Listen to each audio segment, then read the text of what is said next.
حضرت یہ بتائیے گا، عورتوں کا قبرستان جانا اور مزارات پر جانا، اسلام اس کے بارے میں کیا کہتا ہے؟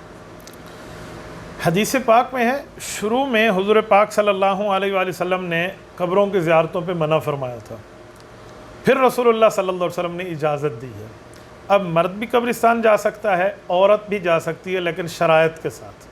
کوئی خاتون وہاں جائے اپنے والد کی قبر پہ، اپنے خاوند کی قبر پہ، اپنے بچے کی قبر پہ، اپنی بچی کی قبر پہ، اپنی بہن اپنی والدہ کی قبر پہ تو جا سکتی ہے، لیکن باپردہ ہو کر جائے، شریعت کی حدود میں۔ وہ اپنی آواز اتنی ہی رکھے جیسے غیر محرم کے معاملات میں آواز اس کی آہستہ ہے، وہاں جزا فضا نہ ہو، رونا پیٹنا نہ ہو، غیر اللہ کے آگے سجدہ نہ ہو، غیر اللہ کے آگے کوئی منتوں منوتیوں والی بات نہ ہو، صرف اس لیے جائے کہ یہ عبرت کی جگہ ہے۔ کیوں؟ حضور پاک علیہ السلام فرماتے ہیں کنت نہیتکم عن زیارت القبور فزوروها فانها تذکر الاخرہ۔ فرمایا پہلے میں نے منع کیا تھا، میں اب تمہیں اجازت دے رہا ہوں، آپ جائیں، آخرت کے لیے عبرت پکڑیں، آخرت کے لیے نصیحت پکڑیں۔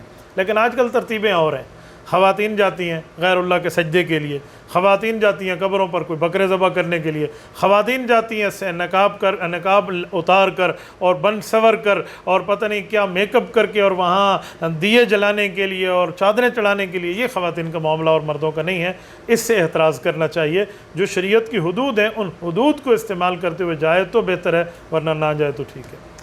تبارك الذي نزل الفرقان على عبده ليكون للعالمين نذيرا